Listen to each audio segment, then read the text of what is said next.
Yo, halo para penikmat film, kembali lagi bersama saya Mr. P di channel CV Project yang pastinya untuk merangkum alur cerita sebuah film. Di video kali ini, saya akan merangkum sebuah film keren yang akan membuat kita geleng-geleng setelah menontonnya.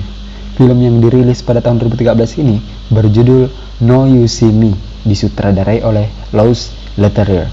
Jadi, tak perlu berlama-lama lagi, kita langsung aja masuk ke ceritanya. Let's go!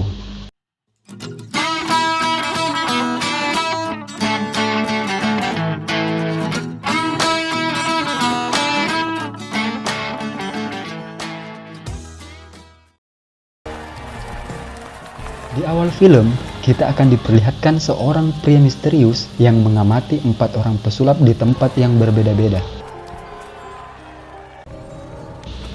Di mana keempat pesulap ini juga memiliki keahliannya masing-masing. Mereka adalah Daniel, seorang magician, Merritt, seorang mentalis, Jack, seorang pesulap tanda kutip. Maksud saya di sini menggunakan sulap sebagai pengalihan untuk mencuri barang milik korbannya. Dan yang terakhir, Henley, seorang ilusionis. Keempat orang ini mendapat undangan dari pria misterius yang sudah mengamati mereka sebelumnya. Undangan yang mereka dapat berupa sebuah kartu tarot yang berisikan sebuah alamat.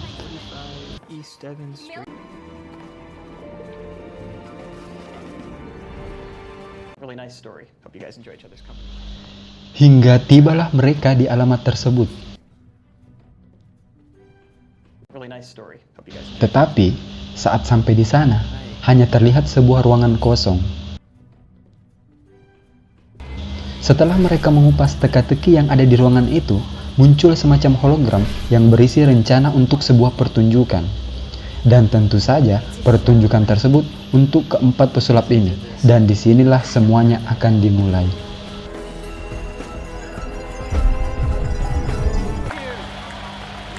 Kemudian 1 tahun pun berlalu. Mereka akan menampilkan pertunjukan pertamanya.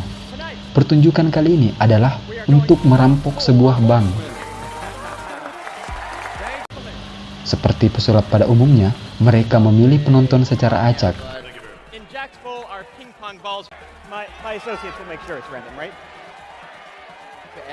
Lalu, seorang pria pun terpilih di mana banknya berada di Paris, Prancis. Sebelum memulai pertunjukannya, mereka memperkenalkan orang yang mensponsori acara ini, yaitu seorang pengusaha besar yang bernama Arthur. Lalu, Merritt menjelaskan kepada pria tadi bahwa dia akan dikirim ke Paris di mana banknya berada, dengan menggunakan sebuah helm yang ia sebut helm teleportasi. Pria itu pun diberi sebuah kartu di mana ia harus menandatanganinya dan menyimpannya ke dalam saku. Kemudian, pria itu dimasukkan ke sebuah alat dan menghilang. Tak lama kemudian, pria itu terlihat berada di sebuah ruangan penyimpanan bank.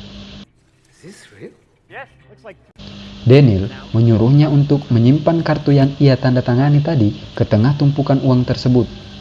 Dan saat berangkas uang itu dibuka, isinya sudah lenyap dan hanya meninggalkan kartu yang sudah ditanda tangani tadi. Lalu, terlihat uang berhamburan keluar di tempat pertunjukan sulap tersebut. Dan begitulah mereka menyelesaikannya dengan baik.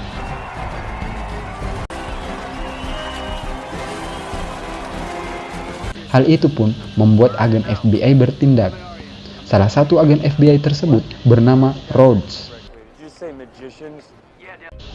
Agen Rhodes bersama timnya akhirnya berhasil menangkap mereka, tetapi tak mendapat apa-apa setelah menginterogasinya, yang pada akhirnya mereka pun dibebaskan. Akhirnya, Rhodes bersama rekan wanitanya yang bernama Alma ke tempat seorang mantan pesulap yang merupakan pesulap terhebat di masanya. Pria ini bernama Bradley, yang sekarang kerjaannya adalah membongkar trik dari para pesulap. Dikatakan kalau Bradley ini pernah membongkar trik sulap dari seseorang yang bernama Shrek. Dan hal itu membuat Shrek meninggal saat melakukan aksi sulap barunya. Tapi Bradley mengatakan dia meninggal karena belum siap dengan sulap yang ingin ia tampilkan. Lalu, Rhodes pun meminta Bradley untuk membongkar trik sulap dari keempat pesulap yang telah merampok bank tempo hari. Di sini, Bradley mengilustrasikan kejadian waktu itu menggunakan Rhodes. Dia menjelaskan sebenarnya pria waktu itu tidak benar-benar berada di Paris, tetapi di sebuah ruangan yang terlihat mirip dengan brankas bank yang sudah disiapkan sebelumnya, dan tentu saja sebelum melakukan hal itu, pria tersebut sudah dihipnotis oleh mereka.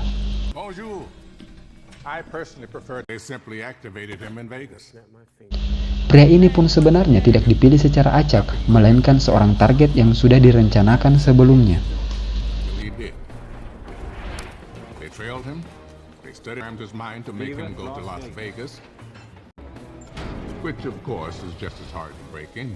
Kemudian, Bradley kembali menjelaskan kalau mereka sudah merampok bank tersebut sebelumnya dan menggantinya dengan uang yang dicetak dengan menggunakan kertas sulap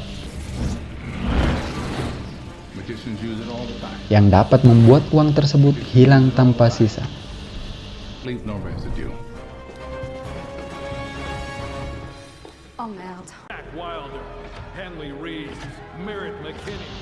Setelah itu, tibalah di mana Daniel dan ketiga temannya untuk pertunjukan kedua mereka, dan tentu saja Rhodes bersama timnya sudah siap di sana, begitu juga dengan Bradley.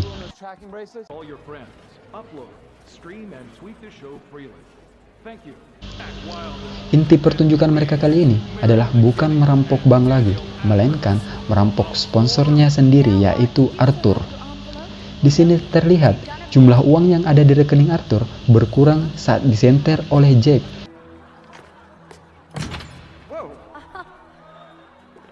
dan berpindah ke rekening salah satu penonton yang ada di tempat itu. Kemudian mereka menjelaskan kalau krisis keuangan yang menimpa orang-orang di tempat itu adalah hal yang disebabkan oleh Arthur, karena semua asuransi yang mereka gunakan berasal dari perusahaan Arthur.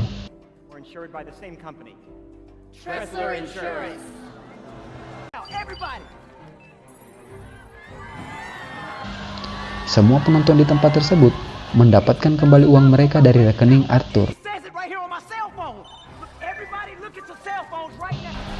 Kemudian Daniel dan timnya pergi meninggalkan tempat tersebut. Rhodes pun berusaha menangkap mereka tapi gagal karena dihalangi oleh orang-orang yang sudah dihipnotis oleh Merritt sebelumnya.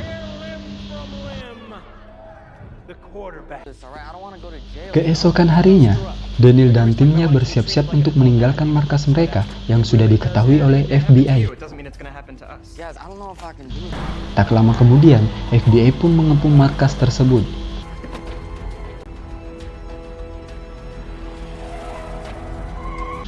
Lalu, Daniel dan timnya kecuali Jack keluar melalui terowongan dan kabur menggunakan sebuah taksi.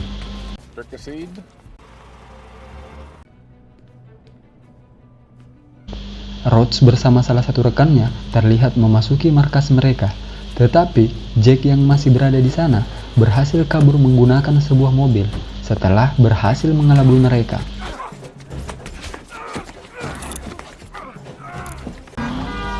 Jack pun dikejar hingga tiba di sebuah jembatan.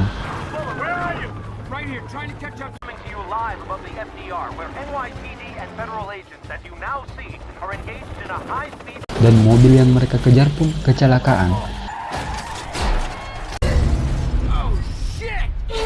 Tetapi Rhodes tak sempat menyelamatkannya karena mobil tersebut meledak yang membuat Jack dinyatakan meninggal.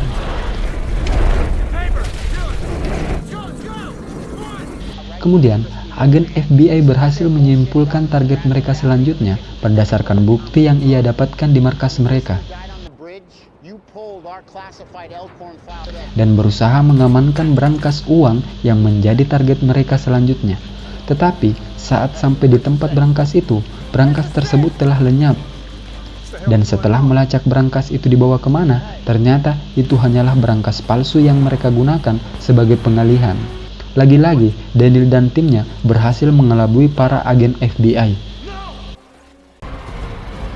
Tanpa perlu menunggu waktu lama, akhirnya tibalah pertunjukan terakhir mereka. di mana agen FBI telah bersiap-siap di sana untuk menangkapnya. Dan seperti biasa, Bradley yang selalu hadir untuk melihat pertunjukan mereka. Tetapi, inti dari pertunjukan terakhir kali ini adalah untuk pamit ke para penonton mereka dan kabur dari kejaran FBI karena seluruh rencana utama mereka telah berhasil tercapai.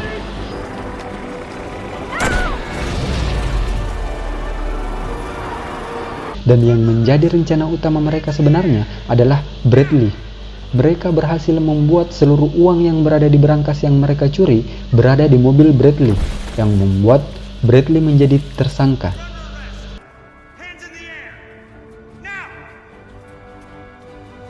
Dan Bradley pun berakhir di penjara. Kemudian Rhodes mendatanginya. Dan Bradley berusaha menjelaskan kepada Rhodes kalau sebenarnya dirinya telah dijebak oleh mereka. Ia mengatakan yang mencuri uang dari berangkas tersebut adalah Jack, karena selama ini Jack hanya memalsukan kematiannya. Dan sebenarnya Jack pada waktu itu telah dibantu oleh ketiga temannya dengan menggunakan mobil yang sama untuk mengelabui para FBI. Dan mayat yang ada di mobil tersebut adalah mayat yang diambil dari ruang jenazah. Tetapi Rhodes kemudian bertanya apa alasan mereka untuk menjebaknya. Bradley pun tak mengetahui hal tersebut. Lalu Rhodes menjelaskan kalau semua pertunjukan mereka dari awal hingga akhir berkaitan dengan Shrike, seorang pesulap yang tewas karena Bradley. Ketiga pertunjukan mereka adalah yang pertama, Arthur, pemilik perusahaan asuransi yang menolak klaim keluarga Shrike. Yang kedua, bank yang menyimpan asuransi keluarga Shrike.